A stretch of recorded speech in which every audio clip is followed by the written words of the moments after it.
هل زلزال المغرب الحبيب، وحمى الله كل البلاد والعباد من أي شر، هل زلزال المغرب غضب وعقاب من الله؟ أيها الناس، أيها العاقلون، الجواب: لقد وضع الله تعالى سنن وقوانين في الكرة الأرضية. هذه السنن والقوانين لن يغيرها الله ولن يبدلها. من بين هذه السنن والقوانين منطقة القطبين منطقة باردة، خط الاستواء منطقة غابات وغيث ينزل من السماء يوميا. من سنن الله في الأرض هنالك مناطق صحراوية. من سنن الله في الأرض هنالك خطوط معروفة ومكشوفة، هي خطوط الفوالق الزلزالية. يعني ليس سرا وليس مباغتة من الله يعني يرسل زلزال بشكل فجائي. كل الجيولوجيون في العالم يعرفون أماكن الفوالق الزلزالية وتحرك الصفائح التكتونية. إذن الزلازل هي من سنن الله في الأرض، لن يغير الله قوانينه من أجل الإيمان أو الكفر، من أجل التقوى أو الصلاح. يعني مثال: القطب الشمالي ثلج، إذا سكنوا إبليس فهو ثلج، إذا سكنوا نبي فهو ثلج. المنطقة الصحراوية صحراوية، إذا سكنها شياطين أو سكنها عباد الله الصالحون. هذه سنن، لذلك فلن تجد لسنة الله تبديلا ولن تجد لسنة الله تحويلا. سورة فاطر الآية 43: لا تبديل ولا تحويل. لذلك خط الاستواء على الكرة الأرضية ينزل الغيث، ما راح نسميها أمطار لأن المطر علامة الشر، وإن كان بكم أذى من مطر سنسميه الغيث. ينزل غيث من السماء على مدار اليوم وعلى مدار السنة.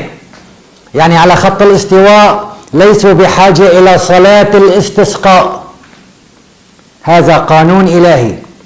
خط الاستواء، انظروا إلى النشرات الجوية كل يوم وعلى مدار السنة هنالك غيث ينزل من السماء، هذا خط الاستواء، هذا قانون إلهي.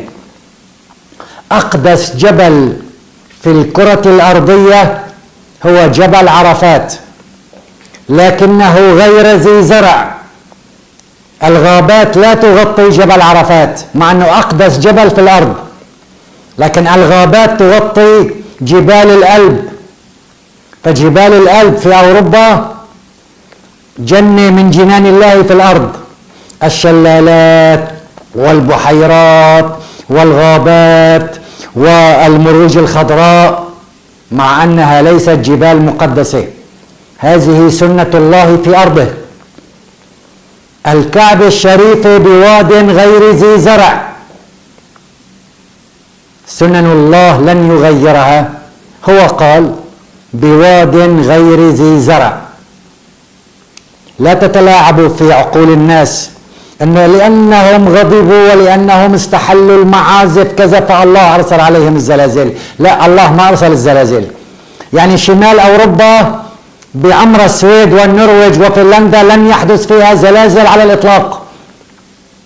بيحرقوا قرآن، ما بيحرقوا قرآن، بيعملوا رسوم مسيئة، لكن ما في زلازل لأنها ليست على الفالق الزلزالي. لا تتلاعبوا بعقول الناس، سوف نوضح الأمور أكثر فأكثر. إذن خطوط الزلازل. طيب، إذا الزلازل تحدث بسبب غضب الله، فلماذا يخفون عنكم هذه المعلومة الهامة؟ حدث زلزال مدمر في المدينة المنورة على صاحبها الصلاة والسلام عام 654 هجري. فهل استحلوا المعازف واستحلوا الغناء وشربوا الخمور عام 654 هجري حتى حصل زلزال مدمر في المدينة المنورة. كونوا واقعيين، كونوا منطقيين، لا تكونوا عميان أمام الحقيقة. أيها الناس، أيها العاقلون، سقوط الأبنية في الزلزال ليس غضب إلهي، هذا غش وتلاعب واستهتار مهندسين، لأنه لم يبني البناء مقاوم على الزلازل. يعني مثل إنسان دخل على منطقة موبوءة دون أن يأخذ اللقاحات ودون أن يأخذ وسائل الوقاية، بعد ما نقول له الله أصابك بالمرض، هو مجرم بحق نفسه. المهندس والمنفذ والذي أعطى الموافقة بإنشاء أبنية غير مقاومة للزلازل هذا مجرم. فالزلزال يكشف الغش في الأبنية، بناءين بجوار بعض، هذا سقط ودمر على أهله وهذا واقف مستقر. فهل أصحاب هذا البناء استحلوا المعازف وشربوا الخمور وأصحاب البناء المجاور أنبياء؟ أتكلم معكم كمهندس رأي استشاري في هندسة العمارة. أيها العاقلون، حتى البناء يصبح مقاوم للزلازل 8 ريختر تزيد كلفة إنشائه 20% فقط. فمن أجل هذا المجرم يوفر 20% يتلاعب بأرواح الناس ويسقط البناء في حال حدوث الزلزال. الزلزال قرار إلهي، والله سبحانه وتعالى أوضح هذا الموضوع من 1400 عام، فقال تعالى صراحة بسورة الطارق الآية 12: والأرض ذات الصدع. قال لنا الله أرضكم مصدعة مكونة من صفائح تكتونية. الصفيحة التكتونية داخل الصفيحة لا يحصل زلازل. لو فرضنا هذه صفيحة تكتونية، بداخل الصفيحة لا يحصل زلازل، تحصل على أطراف الصفيحة التكتونية الزلازل.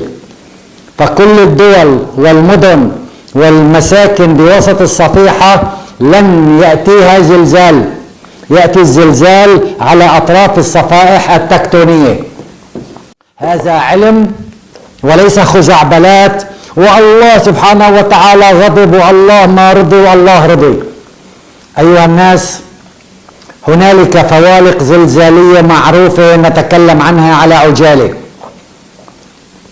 طرفي المحيط الهادئ، سواحل المحيط الهادئ من الطرفين هي فوالق زلزالية. يعني المكسيك، تشيلي، الشاطئ الغربي للولايات المتحدة، هذا منطقة زلازل. أيضا الشاطئ الآخر اليابان، شاطئ الصين، أندونيسيا، الفلبين، شرق أستراليا، هذه منطقة زلازل. طيب، هنالك فالق زلزالي في وسط المحيط الأطلسي، لأن قارة أمريكا تتباعد عن قارة أفريقيا، ويحصل عشرات الزلازل القوية في وسط وقاع المحيط الأطلسي. فهل الله غاضب على السمك حتى بعث له الزلزال؟ الزلازل غضب إلهي، لا غضب إلهي، هذه قوانين الله في أرضه. إذن هذا نعطيكم هذه 3 فوالق زلزالية. هنالك فالق زلزالي البحر الأحمر، والفالق يستمر إلى البحر الميت مرورا بسوريا ولبنان يصل إلى الصفيحة التركية. هذا فالق زلزالي، منطقة زلازل. خط الزلازل الآخر طرفي البحر الأبيض المتوسط، يعني إيطاليا، اليونان، مصر، القسم الشمالي من المغرب، من الجزائر، مرورا بلبنان، بسوريا، جنوب تركيا، ينزل على إيران، على أفغانستان، متابعة إلى التبت، إلى الصين. هنا تحصل الزلازل سواء كان البلد إسلامي أو غير إسلامي.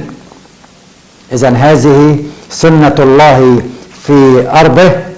وقلنا لكم تتحرك الصفائح التكتونية بالضغط على بعضها، فحكما كل حوالي 80 إلى 100 سنة هنالك زلزال مدمر على الفوالق الزلزالية. يعني الزلزال الذي حصل مؤخرا بين تركيا وسوريا بعد 80 سنة إلى 100 سنة سوف يعود هذا الزلزال المدمر، وكل 30 سنة يحصل زلزال متوسط على الفوالق الزلزالية. هذا إذن زلزال المغرب، هذه سنة الله في خلقه. لا تقولوا غضب ولا تتهموا إخوتنا الأحباء في المغرب، يعني يحسوا بهذه الغصة أنه الله غاضب عليهم. هذه سنة الله. توسعنا في الإجابة على هذا السؤال. الزلازل أماكنها معروفة في العالم، وهنالك أماكن لا يحصل فيها زلازل على الإطلاق. يعني الدول الواقعة في وسط أفريقيا لم يحصل فيها زلازل، شمال أوروبا لم يحصل فيها زلازل. الخطوط الزلازل معروفة بين الصفائح التكتونية.